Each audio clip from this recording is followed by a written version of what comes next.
Olá pessoal, tudo bem? Vamos continuar então com a parte de medida de segmentos, tá?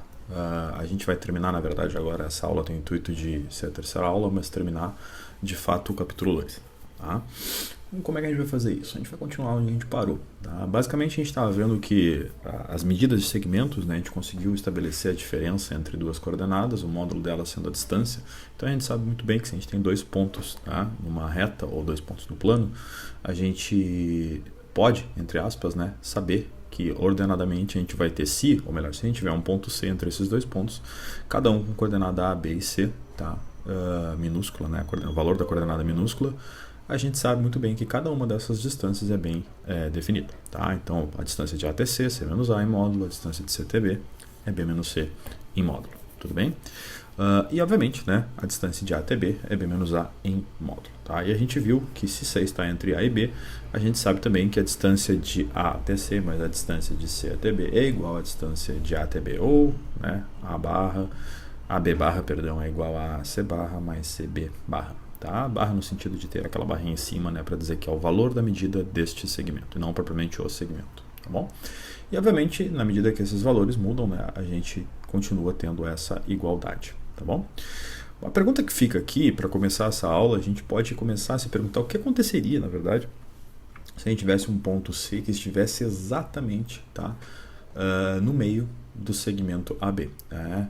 E dizer que um ponto C está no meio do segmento AB, ou definir que um ponto C está exatamente no meio do segmento AB, é o mesmo que dizer, tá? Para nós, para nossa definição, vai ser o mesmo que dizer que a distância de A até C, tá, é igual à distância de C até B.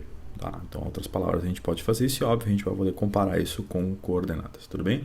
Então, esses pedaços são iguais. Tá? Em outras palavras, né, como eu disse, a distância de A até C é igual à distância de C até B. Então a gente fica com essa igualdade, claro, isso se C estiver exatamente no meio do caminho. Tá? A gente pode começar a pensar dessa seguinte maneira, tá bom?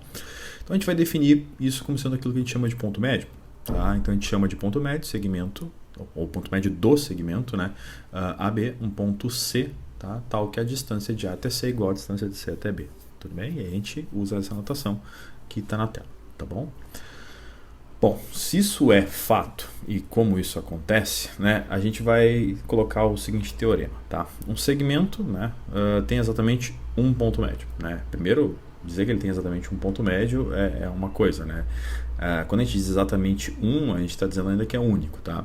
Então, na verdade, aqui a ideia de demonstração do teorema, tá, de dizer que um segmento tem exatamente um ponto médio, a gente começa falando primeiro que ele existe e depois dizendo que ele é único, tá? Então, falando que ele existe, como é que a gente mostra que ele existe, né? Então, se a gente pensar assim, que sejam A e B as coordenadas das extremidades do segmento, como é de praxe, né, se a gente chama de A e B pontos maiúsculos, A e B minúsculos são as coordenadas respectivas, né? Então, a gente pode pensar assim, bom, tá bom, existem essas coordenadas, se ele está no meio, né, isso aqui acontece, ou seja, é como se eu pegasse exatamente a média dos dois. A gente não introduziu o conceito de média aqui, enfim, mas a gente pode pensar aqui só de uma maneira intuitiva que poderia ser a média dos dois, tá? Ou seja, né, o que está exatamente no meio, como se a gente somasse e dividisse por 2, tá bom? Então é bem simples, tá? Para qualquer valor a gente consegue achar isso, por exemplo, 2 e 4, o ponto do meio é 3, isso é meio intuitivo, meio óbvio, né? Mas 2 mais 4 é 6, sobre 2 dá 3 também, tá? Então assim, trabalhando sempre com as coordenadas, a gente vai poder dizer que C é igual a A mais B sobre 2, tá? Por definição. Tudo bem? Então a gente vai considerar esse número como sendo o ponto médio, tá bom? Pelo axioma 3,2, tá? A gente vai ter um ponto C da reta, tá? Que tem coordenada. Então, por exemplo, coordenada C no caso, né? E essa coordenada C vai ser exatamente esse ponto, tá? Então, exatamente isso que a gente está falando. Por exemplo, esse ponto C, né? Que eu sei que é A mais B sobre 2, que nós estamos supondo, por hipótese, que é A mais B sobre 2, mas basicamente a gente sabe que, né? AC, por definição, a distância, a medida do segmento AC é A menos C em módulo, ou C menos A em módulo, vai dar o mesmo valor, né? O tamanho é esse. Então a gente poderia, por exemplo, né, colocar o C no lugar do C, tá? Ou seja, C agora, né, é A mais B sobre 2. E o que aconteceria? Bom, A menos A mais B sobre 2, né, a gente pode distribuir aquilo ali, vai ficar A menos A sobre 2 menos B sobre 2. E A menos A sobre 2 vai dar simplesmente o A sobre 2, tá? Ficando com A sobre 2 menos B sobre 2, tá? Então isso, né, é relativamente muito simples de fazer essa conta e a gente chega que essa é a expressão, tá? Ou o valor em termos das coordenadas A e B do segmento dos extremos AB, tá? do valor de AC, da medida de AC. Então repare que a medida de AC aqui, o tamanho de AC, ele não envolve a coordenada de C no momento que a gente sabe que C, ou que a gente supôs que C é A mais B sobre 2. Tá? Então envolve só as coordenadas de A e de B. E quando a gente faz a mesma coisa, não vou fazer, mas é bem relativamente extremamente simples de fazer para C e B, né? Só trocando agora o C por C novamente e comparando com o B, a gente chega no mesmo valor. O que a gente prova nesse momento, então, é que AC é igual a CB. Então, quer dizer, existe sim um ponto C que faz com que AC seja igual a CB. Tá? Então, ele é o ponto médio. Tá? Então, existe esse cara, e esse cara é A mais B sobre 2. Tá? Isso é fato. Tá bom? No momento que a gente prova isso, que a gente mostrou que as distâncias são iguais, tá? A gente precisa discutir agora se de fato, agora que a gente sabe que esse C é válido e esse C é o cara do meio, ou seja, A mais B sobre 2, a gente vai ter que discutir se de fato ele é único, no sentido de que será que não existe um outro valor que isso acontece, né? ou que faz isso acontecer também. Tá, e as técnicas mais usuais para mostrar a unicidade é supor que existe um diferente, né, e mostrar que são iguais, né, por exemplo. Então o que eu vou fazer aqui para discutir a unicidade, né, a gente vai supor que existe um outro ponto C', tá, pertencente ao mesmo intervalo AB, ou melhor, ao segmento AB, perdão, tal que AC' é igual a BC'. Né? E se a gente fizer isso, né, se a gente tomar essa ideia, tá, a gente vai usar o que a gente tem. E o que a gente tem? Tá? A gente tem o seguinte, supondo que C' existe, tá? Primeiramente não dizendo que ele é igual a C, tá? Mas supondo que C' existe, obviamente ele vai ter coordenada C' minúsculo. Tá? E, bom, se esse C' minúsculo existe, ele está entre A e B, tudo bem? E se a gente supõe que ele é ponto médio, então C' é A mais B sobre 2, porque a gente sabe que o ponto médio, acabamos de demonstrar momentos antes, é A mais B sobre 2. Tá? E, bom, se o ponto médio é A mais B sobre 2, né? Então C' é igual a A mais B sobre 2 e logo C' é igual a C, né, em coordenadas, o que faz o ponto C maiúsculo ser igual ao ponto C maiúsculo linha. Tá? Então a unicidade está demonstrada, é relativamente muito simples isso. Tá? A gente apenas usou o fato de que a gente sabia, tinha acabado de demonstrar que o ponto médio tinha que ser A mais B sobre 2, supondo um outro ponto médio, né, que também tem que ser A mais B sobre 2, a gente prova a unicidade, tá bom? Então é relativamente bem simples isso, tá? Bom, voltando aqui ao fato de que a gente está discutindo pontos e medidas de segmentos, né, a gente sabe, por exemplo, que um segmento AB, tá, tem como tamanho, vamos dizer assim, né, B menos A em módulo ou A menos B em módulo, tanto faz, né? Então isso, esse fato aqui para nós é consumado, é bem tranquilo, tá? A gente sabe algumas observações, por exemplo, que o livro coloca, tá? Obviamente, né, que se B é diferente de A, tanto o ponto quanto a coordenada, se o ponto é respectivamente a coordenada também, né, a gente vai ter que essa medida é maior ou igual que zero. Tá? Porque B é diferente de A, isso é óbvio, né? Pelo valor sem módulo vai ser maior ou igual que zero. Na verdade, isso só vai ser zero, né, se o A for igual ao B. Né? Então, se a gente começa a estudar qualquer tipo de tamanho aqui para esse segmento, a gente chega na conclusão que zero mesmo, só se A for igual ao B. Aí a medida vai ser zero. Tá? Então, dito isso, a gente sabe algumas coisas. Mas aqui vou trabalhar um pouco mais com as desigualdades. Né? Na verdade, mais com uma observação, porque algumas das desigualdades que nós vamos ver, elas serão bem demonstradas nos capítulos seguintes, tá? Mas não é o momento, mas dá para discutir já, tá? Então o que eu quero dizer com isso? A gente sabe, por exemplo, que o tamanho, tá, do segmento AB é AB barra, tá? E a gente sabe muito bem calcular ele pelas coordenadas, né, B menos A em módulo. A gente pode começar a pensar o que aconteceria se eu colocasse outros pontos, mas não necessariamente na mesma linha. Colocar pontos no plano ou de outras linhas. Então, por exemplo, se eu traçasse uma nova linha e uma outra nova linha, né, pegando a interseção dessas duas novas linhas, né, tendo essa interseção como C, por exemplo, né, então agora esse C não necessariamente é um C que pertence ao segmento AB, tá? E eu começasse a me perguntar sobre as distâncias, o que eu saberia? Bom, eu saberia que a distância de C até B, né, no momento que eu sei o valor de coordenada de C, eu também saberia calcular, assim como eu saberia calcular a distância de A até C. Então isso me parece meio óbvio, tá? De qualquer forma, o que a gente acaba de se dar conta aqui é que a gente meio que formou um triângulo, né? Então assim, a gente vai começar a formar os triângulos, ou algumas medidas serão formadas, né, discutindo justamente esses pontos a partir daquilo que a gente sabe. Então o que a gente sabe? A gente sabe colocar pontos, a gente sabe calcular a distância entre esses pontos mediante suas coordenadas, né? Então as medidas de segmentos, que é o que nós estamos vendo, elas são calculadas justamente apenas com esses poucos axiomas, tá? Então aqui nesse caso específico, o que a gente está fazendo? A gente está simplesmente, né, estudando esse pedaço do que aconteceria, mas aqui a gente acabou de formar um triângulo. E na medida que a gente começa a trocar esses valores, né, vamos supor que A e B ou C sejam diferentes, a gente começa a se dar conta que algumas coisas acontecem, né? Pelo menos algumas não mudam, é mais ou menos essa a ideia que eu quero colocar para vocês. Então, por exemplo, se eu pegar esse caso aqui, em que eu claramente tenho AB maior do que AC e CB, e se eu tentasse comparar alguma coisa, ou seja, esses três tamanhos, essas três distâncias AB com AC e CB, respectivamente, né? A gente já comparou isso quando C está no segmento AB. Quando C não está no segmento AB, a gente não comparou ainda. Mas me parece muito claro, tá, que aqui nós temos uma seguinte situação. Nós temos que AB é menor que a soma de AC mais CB. Então, se a gente pegar, como eu comparei ali embaixo, as distâncias formadas pelas chaves, eu tenho esse fato, né? Então, eu tenho que, na verdade, AC mais CB ultrapassa o valor da medida B.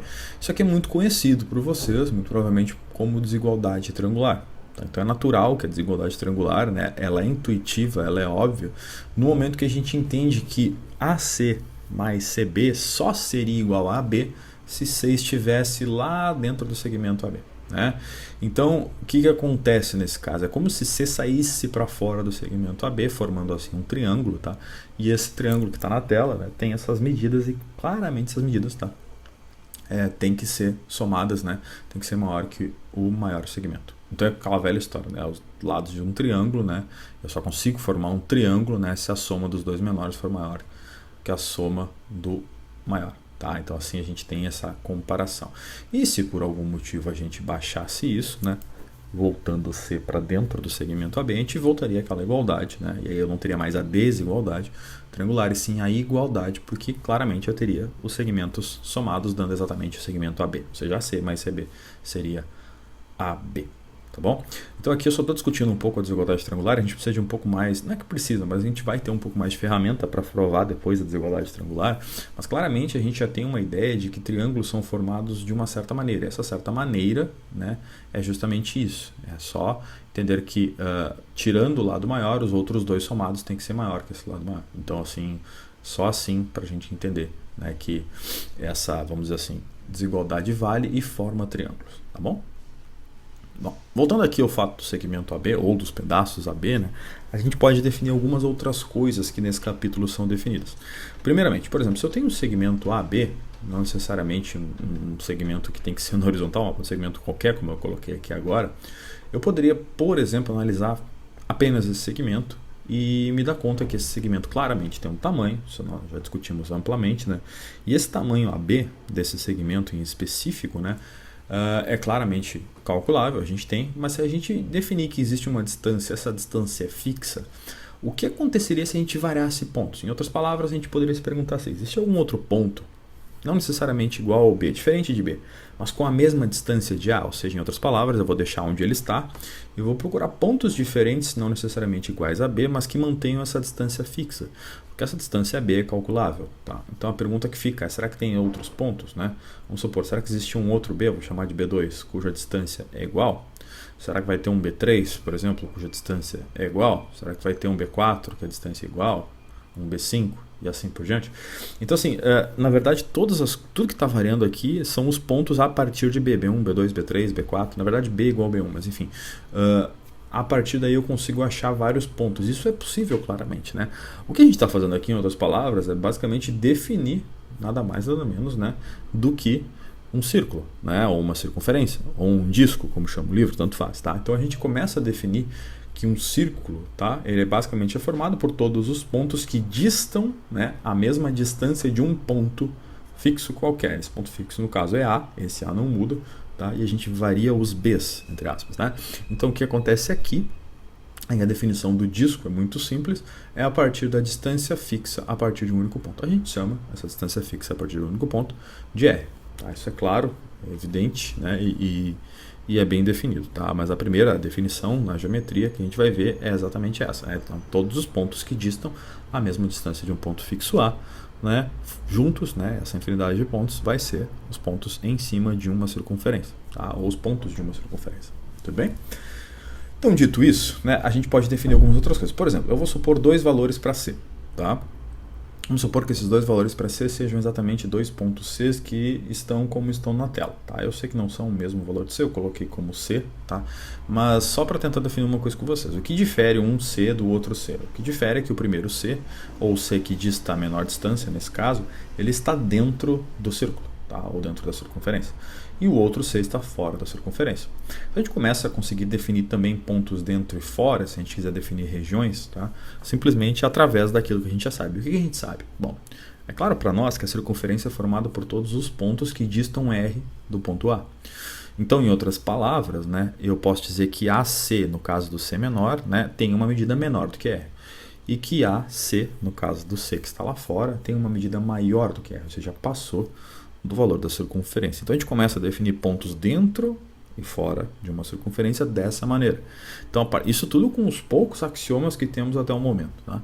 Então assim a gente consegue definir valores dentro e fora, e os valores dentro a gente chama, a literatura usa como disco. Então é muito comum dizer o quê? Que todos os pontos pertencentes a um disco R, em outras palavras, são os pontos cuja distância do centro A, tá, distam menor ou igual que o R. Tá? Então, por exemplo, os de dentro e os da borda, vamos chamar assim. Tá? Então, o que acontece aqui claramente é que todos esses pontos, vamos pintar essa região de roxo, todos esses pontos aqui, em outras palavras, são os pontos que distam menores ou iguais que R. Tá bom? E assim a gente pode definir, tá, de uma maneira geral, que é a definição, tá, de C dentro do círculo. C nesse caso aqui é os valores C, os pontos C. Tá?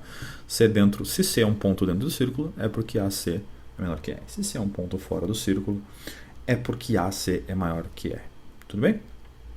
Bem, então assim, essa é a definição, uma das definições mais simples que a gente pode ter a partir, e aqui a gente começa a ver figuras mais comuns que a gente começou a ver no ensino médio e algumas coisas assim, tá?